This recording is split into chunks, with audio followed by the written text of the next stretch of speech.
to the dungeon with Harlan and Andrew.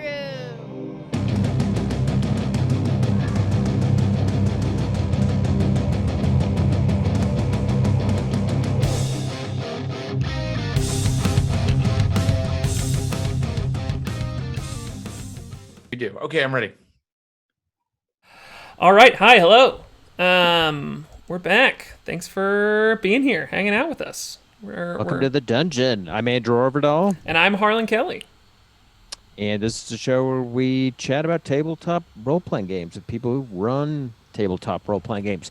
With us on this episode, very excited to intro our guest, one of my favorite comedians, who also turns out to be a hardcore tabletop enthusiast, Jared Logan. Welcome to the show, Jared. Just a tabletop enthusiast now, Andrew. The comedian thing is no longer. It's a thing of the old world. It's a pre-cataclysm job. Now post-cataclysm, I only do something useful to society. Play tabletop role-playing. Yeah, if there's any way to upgrade telling jokes in a microphone, it's now creating fanciful worlds for people to gallop around in. Why create a chuckle when I can create an entire stratosphere?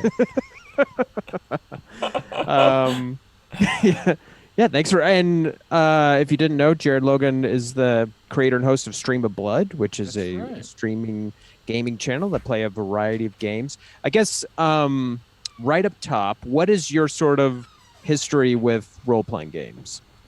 I used to, when I was very young, before I got my hands on any role-playing games, I think a lot of kids, played pretend, but I remember very distinctly my father being sort of disappointed and upset that I was doing it at like age 14. Like my brother and my neighbor, we would go in like the woods behind our house, and then I would sit there telling them, I would play like you do when you're the dungeon master. I'd play all the bad guys and be like, now a cyborg's coming for you. And like, it got really weird and silly. It was like whatever we were interested in at the time was in the game. So I remember like I had seen the SNL Unfrozen Caveman Lawyer sketch. And I remember in the game being like, the unfrozen caveman lawyer is coming for you. And my younger brother and my even younger neighbor were like, that's stupid. And then they just walked away to go ride bikes. And I was irritated because my imaginary worlds were not being used. And then a little bit later, probably like a year or two later, I played some AD&D. But the really big games for me, because AD&D was a little hard to get into when you were in that young teenage area. The really big games for me were the White Wolf, Vampire, Werewolf games. My brother and our high school friends and I played a lot of those games. Nice. Sorry to back up. Did you, with this game that you played out in the woods, did it involve dice? Let's not run past that. Yeah. No, that's what I'm saying. Like there were no dice, there were no rules. There was just like me telling you what happened and my brother and my neighbor going, okay. But then, of course, in the way that kids play, sometimes they would be like, no, dude, no. And they would like hate whatever was going on. So, I was trying to entertain two people. That was my first audience, was just trying to keep two people interested in what I was saying for hours at a time. But I can clearly remember my father being like, what are you doing out there? Like, because I was doing it when I was a little too old maybe to be doing it by society's standards. Yeah. And he just heard the voices filtering up to the woods. Exactly. He just heard me being like, oh, but I'm a fanciful pixie, like saying things like that to my brother and our friend. And yeah, it probably, he just wanted to make sure everything was okay, That's great. Down in the woods. Yeah. I love that. In our just recent episode, the Dungeon Master was talking about his child's invention of diceless D&D, and it sounds like his kid is onto something. This is an honored tradition of diceless D&D. I love it. Oh, absolutely. I worked at a family camp with my wife. She actually had been working there for many years, and they do this family camp. It's like a week a year. You go out to Vermont. and there's all these kids, and they were trying to think of something I could do as like a 32-year-old man, and they couldn't think of anything because I have no useful skills. And then my wife was like, "Oh, Jared can run Dungeons and Dragons for the kids," and it was really fun. It was insanely entertaining for me. I think the kids really liked it, but kids were like coming to me the whole week and going like, "I've designed a system using cards," and they had drawn like they're in like cards for D&D and be like, "Can we use these?" And I'd be like, "Yeah, sure, we can figure out a way to use those." So, I put them in the game, and I'd be like, "Turn one over," and I'd be like, "Oh no, a skeleton!" And then I would make a skeleton be in the game, and they loved that. But like they were constantly like coming up with their own ways to play the game, which I thought was so cool. Yeah, my daughter, she's got a million twists on Dungeons and Dragons, which is great because it's like that flexible rule set, which I really like. Yeah, and I want to. Yeah, I'm sorry. Go ahead, my friend. No, I want to. I love that stuff because I like want to be. I find myself now that I'm like gotten really into the hardcover Wizards of the Coast stuff and everything, just like kind of clinging to this exactness, and I want more of that. I want like more. I'm gonna pull the card out and it's a skeleton things. Yeah, I just want your daughter to be my dungeon master at least once. Oh yeah, man! I'll invite you to a game. You'll be shell shocked afterward.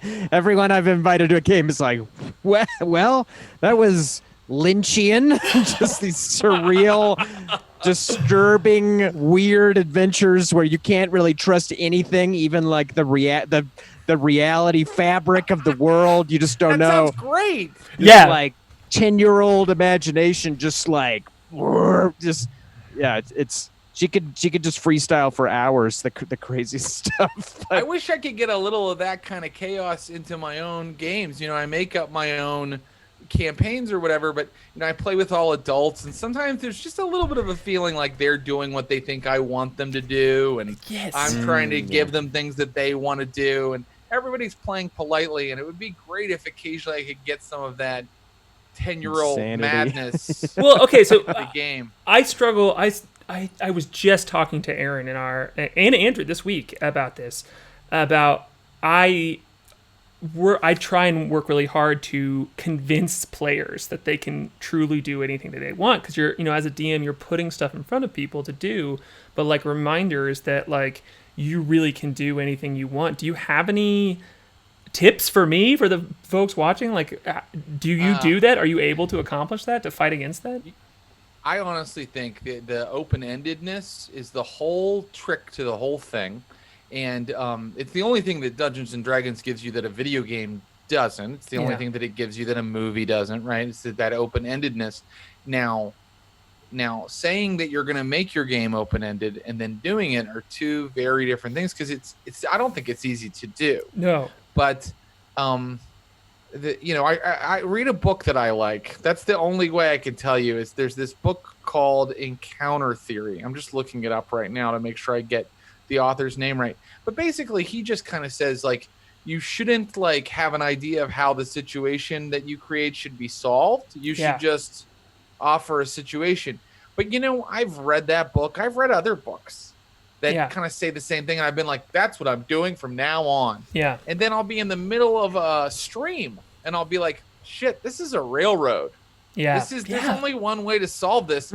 How did I end up designing a one trick pony kind of like A to B to C kind of adventure today instead of something people can solve a bunch of different ways? It's just a hard way to think. I think it's a hard thing to get your mind around. It's doing less. You're actually working less, which is hard for, I think, an adult to get their brain around. Like, I don't have to have all the answers. I don't have to write. I for my stream, I'll write like 11-page adventure and then use a page and a quarter of it. I know, which is like my favorite prep style, is to throw notes away. Like I love writing a bunch of stuff out and then just being like, bye. I at some point I would love to talk about how much I have gotten rid of in our stream already, Andrew. Like I had this whole thing that is gonzo, and I would love to talk about that at some point. But like, nice. But it's freeing. I like that. I think I used to, as a DM, plan out all this stuff and like be like, this has to happen, or like, oh, like goodbye to all of this. I'm sad, but now I do it just as practice because like I'm like I know that I will get rid of this. I don't care. I just like prepping, whatever. Yeah. Totally. Yeah, I mean, if you're enjoying the prep, that's great. But it's also cool if you can figure out how to not do the prep in the first place, maybe. Yeah. Because I know my wife's like, "What do you need to do?" And I'm like, "I have to design a submarine." I don't know that why the players that's may weird. not even want to board. Yeah, that the players will not go to. Let's be honest. Yeah. God. Yeah. Running Spelljammer, you do that with planets. You do that with whole planets where you're like, let's Exactly. not land there. Yep. You're like, oh, Exactly. cool, I've generated a No Man's Sky level ecosystem here. yeah. Yeah. You run a lot of one shots, right, Jared, for Stream of Blood? A lot of them are one shots, right? That's right. So for the Neptune Society, which is our Call of Cthulhu game, so far all of them have been done in one stories, but they're kind of loosely connected. So I'll mention a player from one, because it's also a rotating cast. So I'll mention a player from one of the previous adventures. Their company is in charge of this expedition on this adventure or whatever. So it all sort of is in the same world, you can tell. But yeah, they're done in ones. That's Nice. awesome. Yeah, I think that's tricky. I found to leave that open feeling to the encounters in the world with a one shot, because it's like we do need like a conclusion tonight. Like in a campaign, it's a little different because it's like, hey, we're gonna pick up. If you guys want to fuck around and do jack shit for 3 hours, you can in this campaign. But in a one shot, it's like, well, this is like a short story in an anthology of short stories. We do kind of have to get to that thing. So I find, like what you were saying, that I definitely have more rails than I would like with my one shots, only because it's like we do have to wrap this up. Like we can't just have you guys just hang out in the tavern chatting for the whole. I mean, we can, but then it's like that's the adventure. What and it doesn't come happened? back. Yeah, what did I just watch? Maybe I So- should let that happen, and then it'll be like your daughter's Dungeons and Dragons stories. I will say it is very tough because it's like we also try to do our stream in about 2 to 2.5 hours to keep them like a little shorter than some. So I find I'm rushing, to be honest with you, because toward the end I'm like, I gotta show them all this cool stuff. I gotta show it to them. I gotta show them, and then like more and more I'm like, don't even like see if there's a way to make what they're doing now a climax. Like see if there's a way to make what where they went. Is there a way to make that a climax? But the solution I came up with the other day was, let's just not do 2-hour done in once anymore. Let's do like 2-parters. Yeah. Going forward, because I find I have all the time I need in a 2-parter. Because if at the end of the first part, wherever they stopped, whether it was in the tavern or whatever, I can just kind of rejig and redesign my second part to make it work. Yeah, I run a game that's once every year with some friends when we are just like happen to be in the same place, and that has just been a series of one shots. And it has been the most fun to just because you're just like ratchet everything up each time. It's super fun. I love it. Yeah. Before I forget, I just wanted to say one thing complimentary about your style, Jared. I noticed I was watching your stream, and when you're in a character, I noticed that you're really good about like holding the character's face even when they're not talking. And it's like, oh, good. It's like you are. Like it's one thing to do the voice, like, oh, I've got a voice for this character, and then when you're not talking, you're just your regular face. But I noticed that you're like you aced the like in that character's facial expression throughout. Well, I am it was a great. trained thespian. The University of Memphis Theater Program, BFA. Thank you. Well, it's paying 2003. off. It only took me 5 years to complete the program. I was in place. I mean, I don't know. I think they're different. Game masters are good at different things, and actually the thing about all role-playing games is they vary incredibly wildly, even within just Dungeons and Dragons, based on how every dungeon master runs them differently. So if I do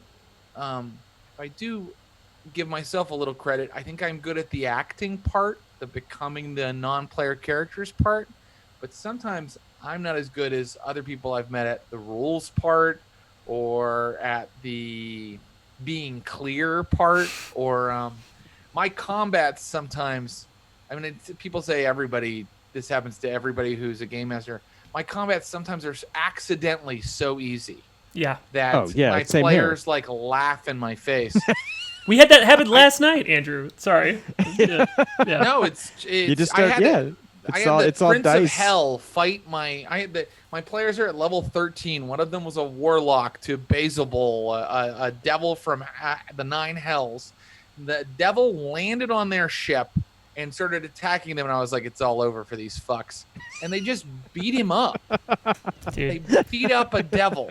And the devil. We could I like you could just talk for hours about trying to balance high level encounters because you just can't do it. Like it's such a wide swinging door. Like sometimes you have a fist fight with the devil and you win, and then sometimes you just like kill half of your party immediately. Yeah, it's just Yeah, I ran this one shot for my buddy's birthday. You'll remember this, Harlan. And it was a one shot, and they encountered this lich in his lair, and they didn't even get through the first turn in the initiative before they destroyed him. It was like, he's like, welcome. You know, they had to find him down in his lair and everything. It was the fastest. Like, two of the players didn't get a turn in this battle against a challenge rating 22 creature. Like, that's how fast they fucked him up. They were level 20. It was like a birthday party one shot. Right, that's great. But it was like, we didn't know what it was. We didn't know what it was because we were just like, wait, didn't Andrew, get a chance to show you what it was. He's just like an old man comes out and you just vaporize him. Disintegrate. Yeah, I use my wrist of disintegrate. Yeah. I actually had like a cool session come out of that particular situation not too long ago. I had an encounter with a kraken. They went into this they were in the elemental plane of water. They went down into this underwater cave. The kraken was there. The kraken in the D&D monster manual has a very high will save. All of its saves are really high because they don't want someone to do what happened, which is one of my warlocks just banished it to another dimension. Yeah. Like instantly. Yeah. And I was like, God damn it, because all I've prepared today is for them to fight this kraken. Fighting this kraken is like 2 hours of game, and they just made it disappear into another world. Yep. But then I realized they were there to get this treasure, and they were there to do a bunch of other stuff, and there were little minion things that could keep them in the area, and it became this thing where they all started getting really nervous because the spell only lasts for so long before it's like he an comes hour, right? back. And then I just kept I kept telling them how close it was getting till the kraken just reappears. And it became the most fun session we've had in that campaign because they were like, we gotta go! And they were trying to get out. And I just kept putting little annoying minion things in their way. And they were like, get it out! Stop! And they were avoiding combats, which they fucking never do. They were like, no, we don't have time! And I loved that. That became the sense of the tension was that what if we have to do an encounter? Yeah, I love that. That's what we're talking about, letting things go, being okay, this not finding the way. I've seen DMs do this where they're like, well, this is all we have planned, so it's resistant to this, or it breaks concentration or whatever, and it just is such a bummer. And instead you you as a DM get to discover these moments too, where you're just oh yeah, okay, now we're doing this. This is great. Yeah. Have you guys ever just improvised the entire thing, the entire session? Yeah, I've had to do that a number of times. Either because I wanted to. I run these games called Gold for Monsters, which are always one-shots, and the players are monster hunters, and they get a contract from a monster hunting broker, but that's all the framework that's in the game. They can do it however they want. They can go about it however they want. So it's freestyle, but the nice thing is the contract has to be resolved in that game session or they failed and they don't get paid. So that gives them a clock and it gives them something very specific to do. But other than that, if someone can't be there next time, who cares? Doesn't matter. Yeah, that's so smart. It works. Yeah, that's so good. But then it's a good test for me to I got to make up a whole village. They decided to stop in this village. What is this village? Who's in it? What? Yeah. So it's like, it's good. It also practice gets for that. down to what people want to do in Dungeons and Dragons, which is kill a monster and then get money. Yeah. Which, I mean, like, I've definitely like tried the opposite of what you're describing there, where I'm like, but the fourth paladrin of the ninth house is speaking to you, and saw players like their fucking eyes glaze over, like, please just aim me at something to kill. Yeah. And give me money for it. I don't care about your bad Game of Thrones. So like, we were. Oh, sorry be to nice to interrupt. my no, game. that's it. Be That's nice I to say my so like at the game. end of That's- sentences. Andrew, no, that's all I run. All I run is I actually wish Game of Thrones did this. So no, but No, I mean, Harlan's worlds are like very vibrant with NPCs. I like not having encounters in Harlan's games only because it's like it's so nice to chat with these characters. Like I just want to wander around and chat with these characters. and I think that's Well, a thing your strength, that's great. Yeah, and I think that's the thing I struggle with. Is kind of, I think when you said that, when you were like, all people want to do is fight monsters and get gold, I've had the opposite experience where I think I am the way that I am a little bit is because I've just started playing with people who are like, I don't know if we care about fighting monsters. Like this is like we want to do it as like the boss fight or whatever, but we don't want to grind through a dungeon. We don't want to.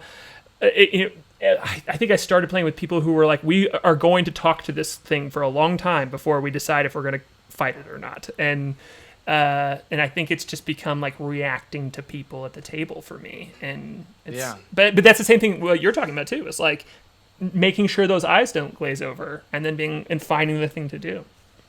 And different people have different things they like, and some groups have a mix of different types of people. Yeah. I ran, talking about grinding through a dungeon, I ran Tomb of Horrors, the Gary Gygax Tomb of Horrors for some people recently, and they were like, what is this? They were playing for a while, and they were like, what? And I was like, well, but there's 3 different colored stones, and when you touch that one, it lights up. So do you want to touch the others? And they were like, okay. And then they touched them, and I was like, the door doesn't change. And they were like, what are you doing? Like, and after they got the hang of it for a second, they were like, okay. And then just like a little bit later, they were like, we don't want to do this anymore. Like, because those old adventures, you forget that the evil lich in that adventure's main weapon is monotony. He really just filled his dungeon with monotonous puzzles. Doors that aren't to break you down doors. psychologically. Yeah. Like, I just want to leave. I don't care about this. Yeah. This quest. And they did. It was part of an ongoing campaign. I just threw the Tomb of Horrors in there as like an extra thing, and it was part of an ongoing campaign. And they were like, you know what? We've seen it. And they left and they went and did other things. I was fine with that. That's awesome. I love it. That's awesome. That's such good like reaction to players. That's so funny. But you know, Gary Gygax also wrote what is it? Keep on the Borderlands. Have you guys ever run Keep or played in Keep on the Borderlands? No. Mm-mm. For my money, the best module for D&D ever created. There's no story. There's the barely just a wisp of a story. It describes in great detail a keep, basically like a fort with like a couple shops and stuff in it. He was all about those mega dungeons. Yes, and then it just describes this big area called the Caves of Chaos, where a bunch of bugbears and goblins and like monsters live in these caves. And there's all kinds of different ways you can explore them in different orders. You can go from one into the other. You can try to get the different tribes to fight each other. You can find this secret area where there's like a death cult who's like working with the monsters. But like it's just an area. That's all the whole thing is. And I love running that over and over. People really like to play it too. It's kind of just open-ended fun. It's like, and you can like play it twice and then be like, okay, we're done. We don't need to play it anymore. You're not like, what happened to the princess or something. You're just like, yeah, we killed a bunch of stuff in that one cave. That probably helped that fort. All right, what are we playing this week? Nice. It's great. One more question before we get to our D20 table of questions. And And sorry if we go a little long, but I did want to ask this because Go I was long. chatting with I've you. been going long in my answers. Yeah, no, it's a good sign. I was chatting with you and one of your players from one of your games last night about loot, and he was complaining about how mean you were and how stingy you were with loot. And I said that I'm also very stingy with loot. I don't think, compared to me, I don't know how Harlan you would describe yourself. You seem very I am generous the with opposite. loot. I make the You opposite seem mistake all the so time. generous with loot. I'm always like, wow, I don't even know what to do with this. I'm extremely stingy, and so I'm curious, Jared, why you're stingy. I'll tell you why I'm stingy is because as I was and I'm still learning to be a dungeon master, but definitely in my fledgling days learning to be a DM, I would play with these people who are so good. Specifically, our mutual friend Aaron Urist, who's like the LeBron James of Dungeons and Dragons. In anything I gave him, I would come to regret so deeply that he basically trained me to never give him anything. It's like, I won't even give you a sack of marbles, non-magical marbles. I will give you nothing. And that way I can at least prepare for the quantifiable threat that you pose, because Right. I know your race and class as a character. But boy, I would give him something and it would just, I'd be like, well, this I'm regretting this so deeply. So I was just Right. curious what your philosophy was behind loot, both of your philosophies, since they're different for sure.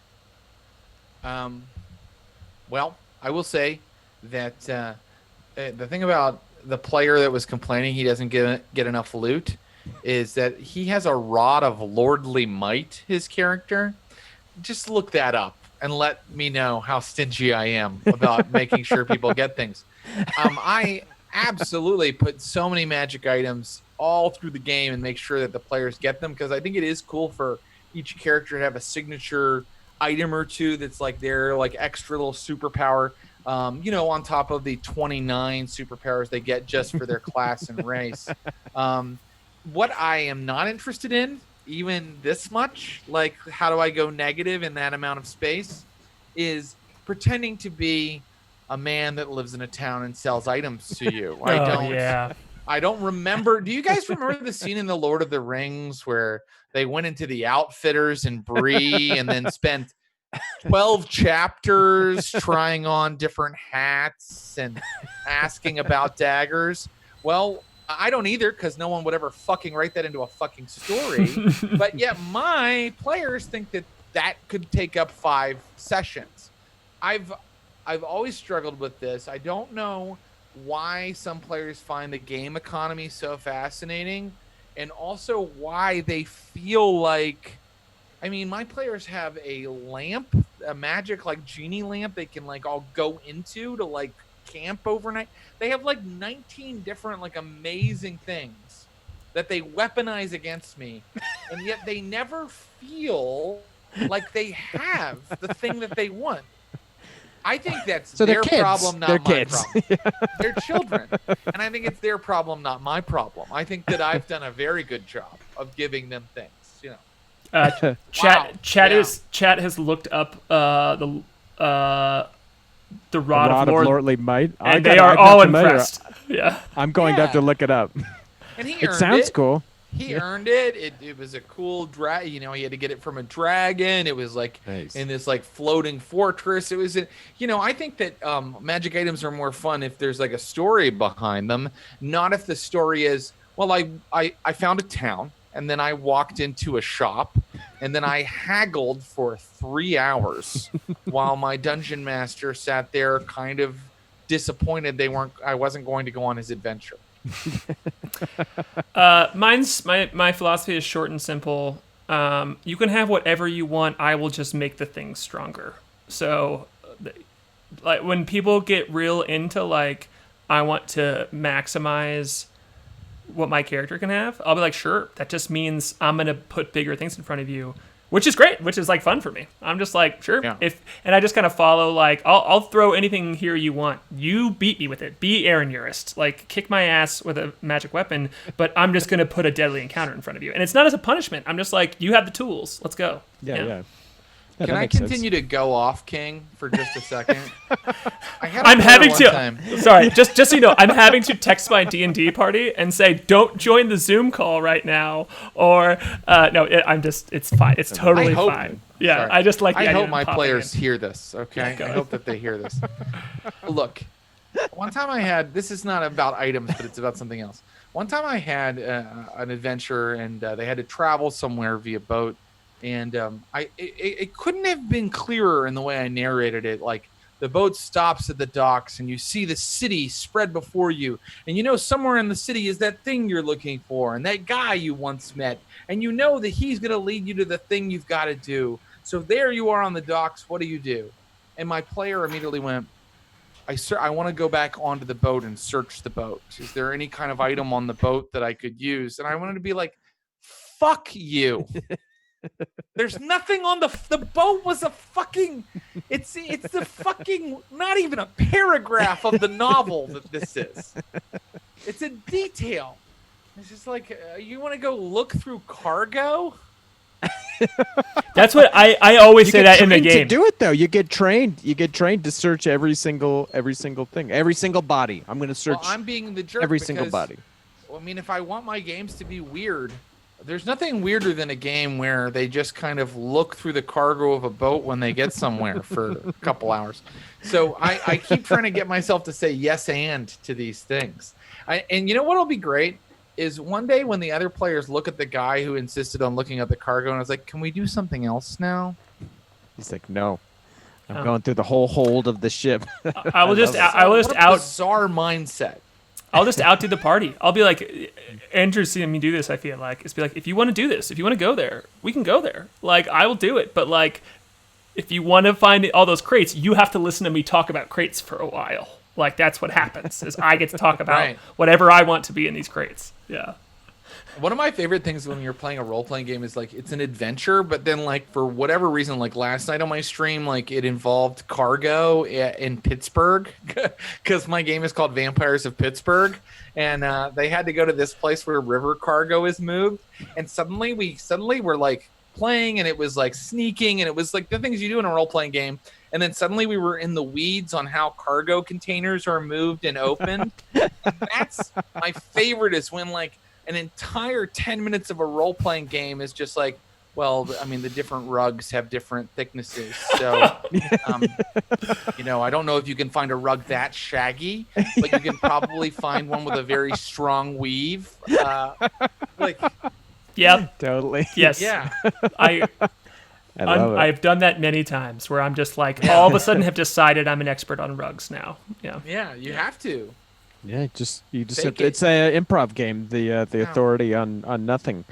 I know we're running a little late, but we got to do the D20 table. Got to do the D20. Garrett, if you want to roll D20, we've got a list of questions here. I like this little clear red one that I always use when I'm DMing. 13, lucky 13.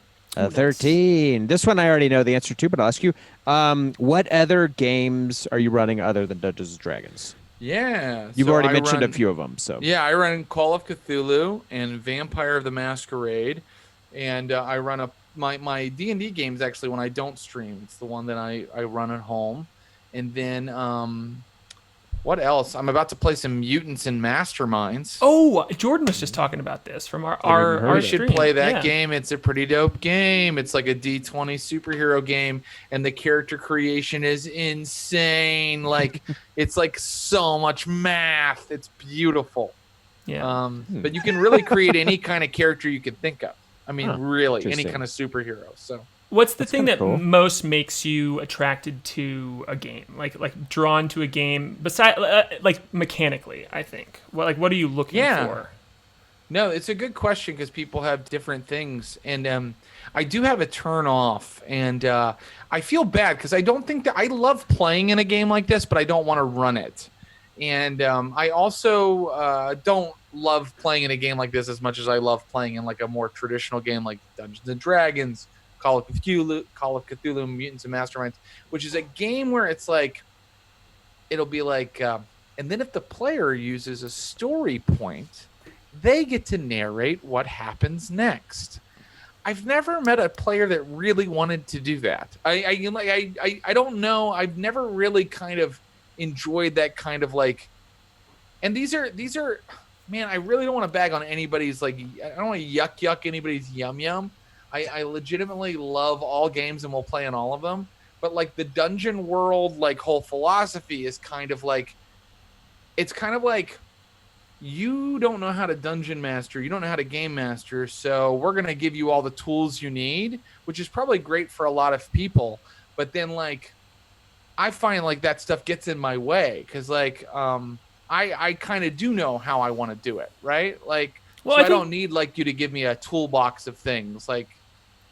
And I think the myth that sits on, I mean, again, I'm with you. If your game works for you, do it. Like whatever, absolutely. Yeah. But and you should, as a DM, obviously stick to your preferences. But I'm the same way because I think a myth of D&D is that it's the dungeon master behind the screen, totally controlling the story, and then the players have to like push against it, and or it's an objective world that he has behind that screen. Yeah. And you are only interacting with an objective world. Now we all know that that's a lie, that he's changing things on the fly and making shit up as he goes along. But like, I kind of like the lie a little bit, like pretending it's an objective world and not. There's a lot of games now that are like, you, the player, have control. Yeah. And when you hand over your story point, you get to narrate what the building looks like. And I'm like, but they already had control. I don't think so. They already had control. They already do, because they'll say, is there a barrel? And I'll be like, as a matter of fact, there is. Like, they already have the control. But I like the face-saving lie we were telling, that there is an objective world behind that screen. And again, I fully realize that's just a preference. That's not like, Yeah, but I agree. I feel the same way because I, as a player, want that too. Like when I play, I want to walk in and I want to like just feel like there are things happening in the world and I got to figure them out. Someone recently brought me. Oh, go ahead. I'm sorry. No, go ahead. Well, someone recently brought me a game and they were like, "This is a cool mechanic," and what it is it is a cool mechanic. It is cool, but let me explain why I don't like it. They brought me a game and it had like a fight system where you have these cards and it's like war. You like pull them out at certain times, and it's like it's just supposed to be able to like have a born identity fight. Like I use my leg lock, I use my punch, and then they have different reactions against each other. And I'm like, well, where on the card does it say like does it have a card that says I shoot myself in the leg? Does it have a card that says I stick my finger in his eye? No. It doesn't. You're limited to these like 5 things on the cards. Like, no, like the whole point of playing a role-playing game is that the dungeon master or the game master allows you to do whatever you want. Yeah. And so I think there's all these things where they're trying to be like, look how innovative and amazing this is. And you're like, I'm sorry, but Gary Gygax and actually Dave Arneson really already invented this. Like, it's invented. Like, that doesn't add anything. All it does is take stuff away. Take stuff away. Yeah. I mean, there's so many great board games that are just like a tiny sliver of D&D, but it's like, oh, okay, if you want to just do this tiny little part of D&D, do it. Yeah, but go to the world of the board game. Yeah. Right. They even have D&D board games, which are that. It's like, hey, if you want to like limit the experience. All right, I know Harlan and I both have to go run games pretty soon. Okay, yeah, I'm sorry. From chatting about them to running them. No, this is all great. I got very excited. I feel like we could talk forever about all of this. Is there anything in addition to Stream of Blood, which everyone should check out? Is there anything else you'd like to plug? I always love it if people check out the albums. I've got 2 albums on Spotify called My Brave Battle and The Twilight Door. They're on Spotify and every place you could find an album. We'll tweet them. We'll tweet them too. Just listen to them, and then Stream of Blood. Please follow us on Instagram and Twitter and all that stuff, and watch our games because I'm really proud of the things that we are doing. Great. Well, thank you so much for jumping on the show. And if you had any questions, going to be on Stream of Blood soon. So Yeah, I'm if very you're watching excited. this, watch Andrew be on Stream of Blood. He's going to be on our Cthulhu game coming up very soon. Oh, hell yeah. Very, very excited. And I know we normally take questions from the chat, but since we don't have time, you'll have to go to Stream of Blood and ask questions in their chat. So, which I'm happy to take them answer. over there. All right. And again, I want to throw a shout out to the guys who made our theme music, Justin Hackle and Colin Madden from the band Native Daughters. It's so Thank you fun. so much. We love the song. And yeah, we'll see you next episode. Don't forget, tip your DM. We'll see you then. Yeah, thanks, y'all. Bye.